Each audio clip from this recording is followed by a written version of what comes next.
Yo, what is up guys?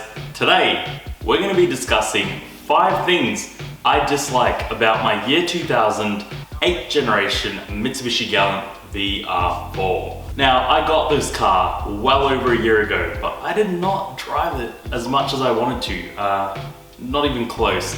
But recently, I've started doing some work on the Integra, if you know, you know. That has then led to the Galant becoming the daily, which, you know, it still is only driven maybe once or twice a fortnight, but it's gotten out of the garage a lot more than it did last year, and you know, I've only been able to drive for 1 month of this year so far. So I've got to know it a little more intimately, and part and parcel with that is getting to know the little quirks and intricacies there are to this car. And I'm gonna be honest, it's not all sunshine and rainbows. There are a few things that actually do bother me about this car, and I'm surprised to say they aren't little things that I can just ignore either. Don't get me wrong, I love this car a lot, and I will be making a video about that, but I've only really released positive videos about this car, so I thought it'd be good to give you guys the raw, unadulterated truth and get into some real criticisms that I have for this thing. The items on this list are purely subjective and from my own opinion, they're not fact. You know, feel free to comment on whether you agree or disagree with any of them. So let's get to it. Pedal spacing. This is my biggest pet peeve with this car so far.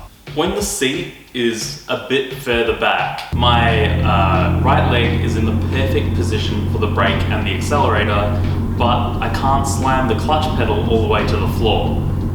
But when I'm close enough to be able to fully engage the clutch, my right leg, the accelerator and brake leg, is uncomfortably cramped up and bent at the ankle and the knee. And this doesn't seem to be something that simply adjusting the pedals can fix. If it can be fixed like that, some of you guys would know, I'm sure about that, so please let me know in the comments below. I don't know what else I'd do apart from strapping a block of wood to the clutch.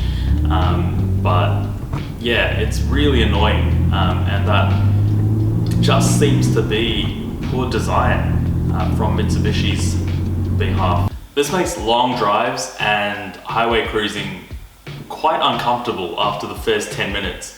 You really need to be getting on and off the accelerator pedal to give your right foot a brake. This makes heel towing really annoying because my ankle and my knee are all cramped up.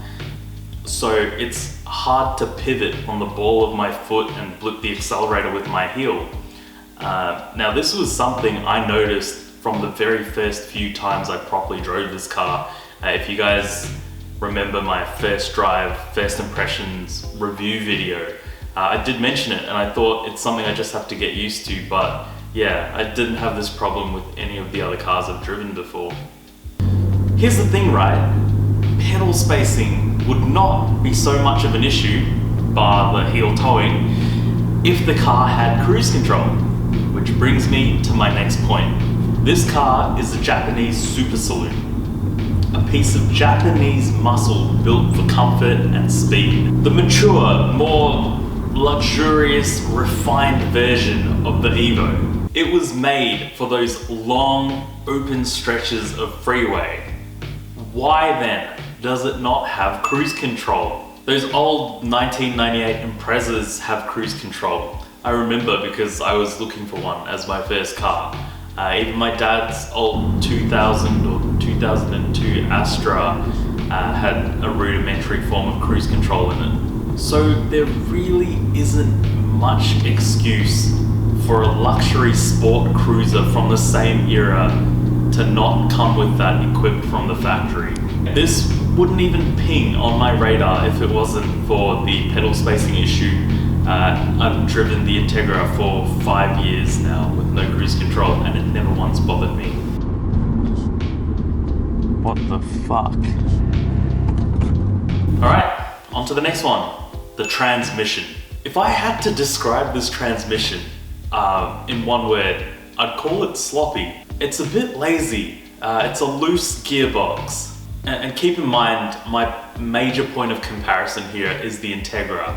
And that car has a very nice, tightly wound gearbox to it. I don't mind it too much because I'm not, sitting there pinging limiter through every corner in the Galant. But when I do choose to drive, a little bit faster than your average daily cruise, it does become a bit of an issue. It doesn't inspire a sense of confidence in me. It wasn't, in my opinion, built for those spirited drives where you're shifting pretty intensely up in the higher RPM range. Yeah, it kind of feels wishy-washy, uncommitted, and as I mentioned earlier, that does not inspire a sense of confidence in me when I'm really going at it in this car. With the Integra, if I'm at 8,000 RPM and wanting to upshift or heel toe aggressively into the lower gear after some intense braking, I know that transmission is going to get me there, no questions asked. A weighted shift knob and some new shifter bushings could help alleviate this problem a bit, but I think it's an issue that lies with the transmission itself. Okay, we're finally done blasting this car for the serious stuff, and we can move on to some of the nitpicky items on my list. The lack of tunability, parts, and information. From my understanding, this car was only made for the Japanese market.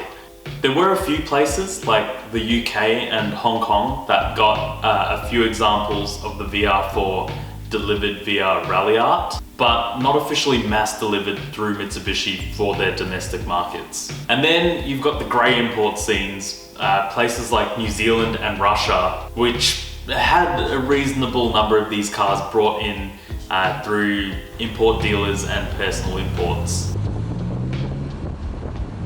Oh my god, that's highway patrol. And I have a loud as fuck alarm bell. What this means though, is that there is barely any information on this car compared to other cars we'd find in Australia's domestic market. The workshop manual, for example, was only released in Japanese, and I do believe someone or a company had created a translated version of this, but it was missing a lot of information and wasn't whole. Us VR-4 blokes who don't have a lot of mechanical hands-on experience or knowledge, we rely really heavily on the forums. And as the world begins to move towards Facebook, the posting on these forums become less and less frequent, and therefore as does the quality and quantity of decent indexed search results through Google. In Australia, there seems to be one mechanic who properly markets himself to the very small group of VR-4 owners here, and he's all the way in New South Wales, which is, not very close to me here in Victoria.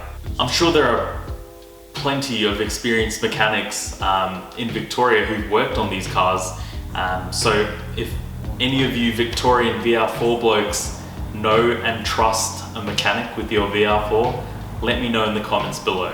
Alright, on to my final dislike about this car, and boy, it's a bit of a stretch, but I'm just going to throw it on the list because it does bother me a little. No AC. So obviously from the factory, this car comes equipped with a decent AC system. I bought this car, when I test drove it, the AC was ice cold. The first two drives I took it out on, AC, ice cold. But then the very next time I took it on a cruise, it just blew hot air. It's an old car, I get it. It's probably running out of puff at this point. I think I was just a bit disappointed because I bought it with AC and I was really keen to have that luxury for a bit, and it lasted less than 2 drives. You gotta keep in mind, I've gone for over half a decade with no AC in the Integra, and that wasn't a problem because I just ran the windows down. If you know me personally, you know I am a pest because I just love windows down all the time, regardless of what the weather is. You can't really do that in the Galant because the wind noise buffets your ears like no tomorrow. In the Integra, the wind seems to just pass over the car and over the open windows with very little interference. In the Galant, it's not the case, and that's probably just due to its body shape. The fact that it's a sedan and not a tiny little coupe that's low and very aerodynamic. Anyway, I can go get the AC fixed on the Galant whenever I want. It's probably just a matter of regassing it. So that one's on me. I will accept that completely. And that is what I dislike about my Mitsubishi Galant VR-4. Feel free to comment down below on whether you agree or disagree with those items, especially if you are a VR-4 owner. Every time I drive this thing, it puts a massive smile on my face, so just you guys wait for the 5 things I love about this car video. Thanks so much for watching, guys. Remember to like, comment, and subscribe if you haven't already. If you've made it this far in the video, you are a real G and I appreciate you. So thank you so much, guys. I really appreciate the love and the support. I will catch you on the next one.